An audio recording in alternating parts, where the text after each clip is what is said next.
Horário de almoço no trabalho rural, como que ele funciona?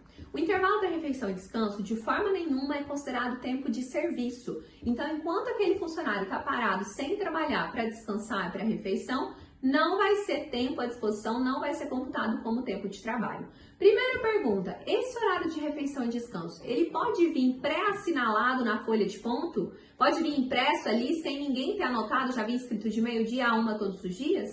Sim, pode. Isso está disposto no artigo 74 da CLT, que autoriza essa pré-assinalação do intervalo de repouso, de alimentação e descanso.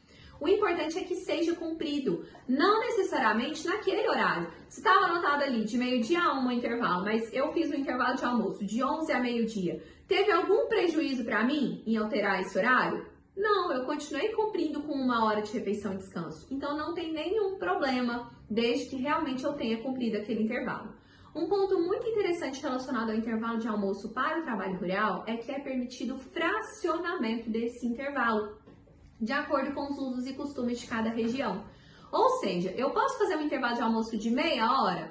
Posso, desde que eu tenha outros 2 intervalos no mínimo de 15 minutos cada, para dar o total da 1 hora de intervalo para refeição e descanso, considerando esse fracionamento.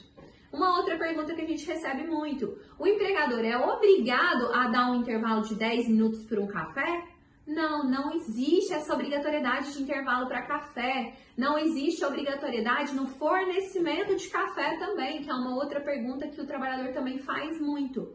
Esse intervalo ele pode ser concedido pelo empregador rural e ele pode ser considerado dentro do intervalo de refeição e descanso. Então, se eu fiz 50 minutos de almoço, eu posso ter um outro intervalo de 10 minutos para café para totalizar ali a 1 hora de almoço, mesmo que esteja pré-assinalado no ponto que o intervalo de almoço foi inteiro concedido 1 hora de meio-dia a 1, de 11 a meio-dia ali. O importante é só que essa 1 hora seja realmente cumprida. E o funcionário pode ir embora mais cedo e não fazer horário de almoço para compensar aquele horário que ele deveria ter feito? Não, isso não é permitido. Ele tem que cumprir aquele intervalo dentro da jornada, mesmo que seja fracionado, mas ele não pode ir embora mais cedo compensando aquele horário que ele não fez.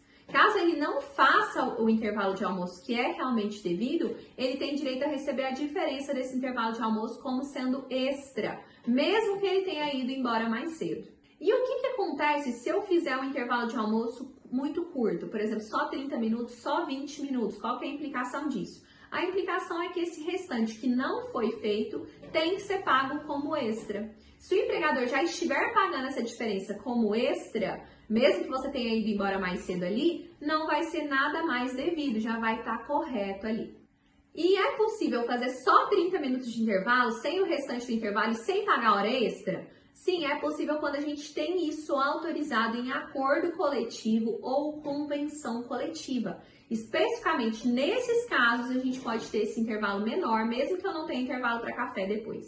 O produtor rural tem que fornecer o almoço do trabalhador rural, especialmente quando a gente está falando de locais de difícil acesso? Não, não existe essa obrigatoriedade do fornecimento do almoço. O que o produtor tem que disponibilizar é um local para conservação adequada da alimentação do trabalhador quando ele leva essa alimentação. Quais que são exemplos aqui? Por exemplo, um marmiteiro, que é muito comum ser utilizado no trabalho rural. Pode ser a gás ou elétrico, o trabalhador coloca ali a marmita, mantém ela quentinha, no horário de almoço ele vai ali e almoça. Então não existe essa obrigatoriedade do fornecimento. Lembrando que se houver o fornecimento, se o produtor rural faz o fornecimento da alimentação para o trabalhador, ele pode descontar até 25% do valor do salário mínimo vigente a título de alimentação, justamente pelo fornecimento dessa alimentação para o trabalhador. Quando a gente tem trabalhadores alojados, é obrigatório o produtor rural fornecer essa alimentação? Não, ainda assim, mesmo para o trabalhador alojado, não existe essa obrigatoriedade. O produtor pode fazer o fornecimento, mas caso ele não faça o fornecimento, ele tem que disponibilizar um local adequado para o preparo dessa refeição, para que o próprio trabalhador possa